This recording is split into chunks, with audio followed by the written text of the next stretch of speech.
Hey, it's Joe, and welcome back to Humanfluence. Let's dive into a topic that may ruffle some feathers, but it needs to be said.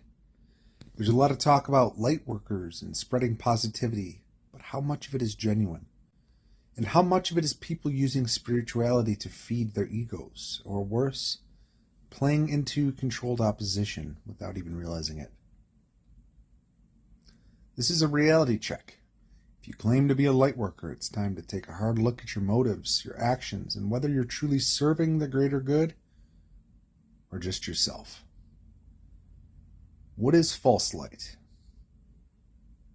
False light masquerades as positivity, enlightenment, and spiritual growth, but is rooted in deception. It looks good on the surface, it speaks the right words, wears the right symbols, and radiates an air of wisdom. But dig deeper, and you'll find that it's hollow, self-serving, or even manipulative. False light thrives on appearances. It's the Instagram or TikTok influencer, preaching self-love while being consumed by vanity. It's the guru charging thousands of dollars for enlightenment while exploiting their followers. It's the person who talks endlessly about raising vibrations but avoids any real work on themselves or the world around them. This isn't just hypocrisy, it's a trap. False light keeps you stuck in a cycle of superficial growth, where you're so focused on looking spiritual that you forget to be spiritual. And then there's controlled opposition. This is where things get darker. Controlled opposition isn't just about individuals, it's a system. A deliberate infiltration of spiritual movements to distract, divide, and dilute their power. Think about it. The best way to control a movement is to lead it. You introduce leaders, ideas, or trends that look like they're aligned with the cause, but are actually steering people away from real change.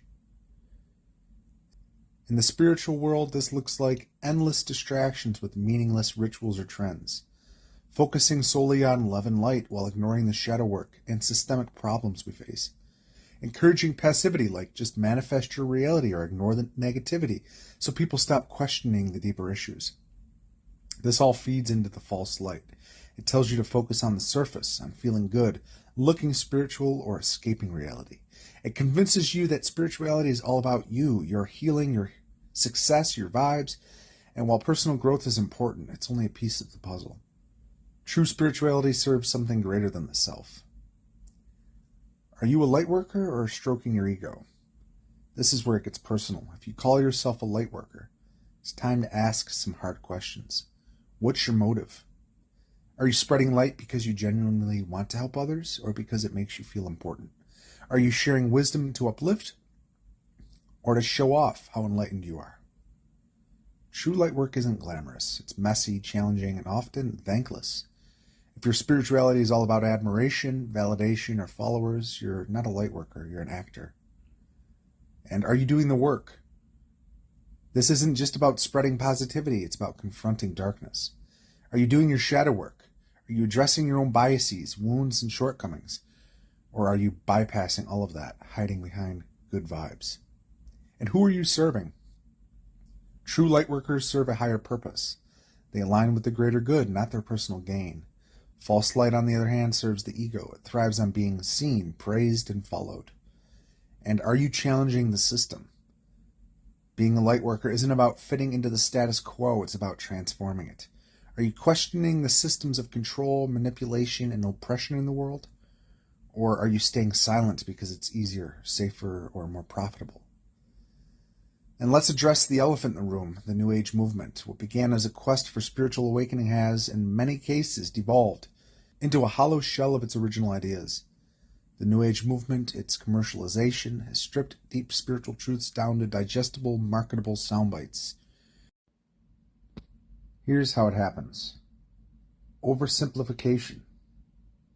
Complex, ancient teachings about the universe, the soul, and transformation have been boiled down to memes and slogans. Good vibes only has replaced the gritty, uncomfortable work of facing one's shadow and acknowledging duality. Then there's commercialization. It's become a product. Healing crystals, astrology apps, and online courses on instant enlightenment are sold to consumers, as if spiritual growth can be bought rather than earned. It's spirituality for the highest bidder, not for the deepest seeker. And then we have escapism over engagement. It often promotes bypassing reality instead of engaging with it.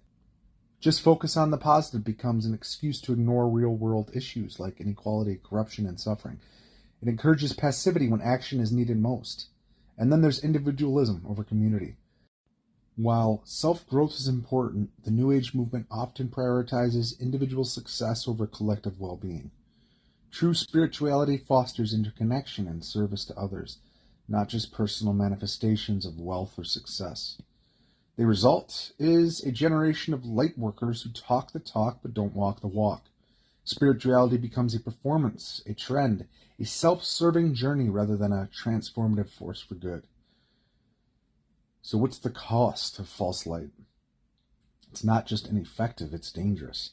It distracts from real problems, discredits genuine spirituality, and gives people a false sense of growth. Worst of all, it keeps people trapped in their ego while they think they're transcending it. Controlled opposition uses false light to neutralize real spiritual movements. It convinces people that spirituality is about escapism, not action, that love and light are enough without the courage to confront darkness. That being spiritual means staying in your comfort zone rather than stepping into the fire. So what true light work looks like? It's real, raw, and grounded in reality.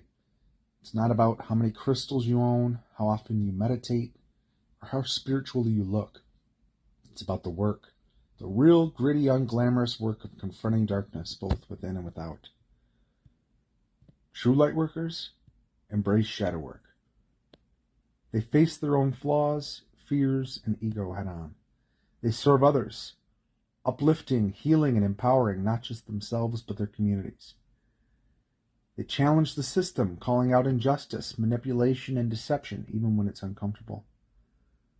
And they stay humble. They don't seek admiration, they seek impact. If you want to avoid falling into false light, you need to stay grounded and intentional. Do your shadow work. Don't avoid your darkness. Face it, understand it, and integrate it. That's where you grow. Set clear intentions. Before you act or speak, ask yourself, is this about me? Or is it this about serving a higher purpose? And check your ego. It's not about being admired, followed, or praised. It's about making a difference. And stay grounded. Spirituality isn't about escaping the world, it's about transforming it. Stay connected to reality and question everything. Don't blindly follow leaders, trends, or ideas. Think critically. Ask yourself who benefits and what the true motives are. Being a light worker isn't just a title or trend, it's a responsibility. It's not about looking spiritual or feeling good. It's about stepping up, confronting the darkness, and serving something greater than yourself. The New Age movement, in its hollow and shallow commercialization, has diluted deep spiritual truths into sound bites and products. False light and controlled opposition are traps, feeding the ego, distracting from the real work and diluting the power of true spirituality. So, if you're serious about being a light worker, it's time to go deeper. Ask harder questions and hold yourself accountable. Stop buying into the lies. Stop handing over your power to people who don't have your best interests at heart. If somebody's spirituality looks more like a business model, you're not following a guide, you're following a salesman. Real light doesn't ask for blind trust, and it sure as hell doesn't need a marketing campaign. Pay attention, question everything, and for the love of whatever you believe in, stop giving your energy and your money to false light. Humanfluence out.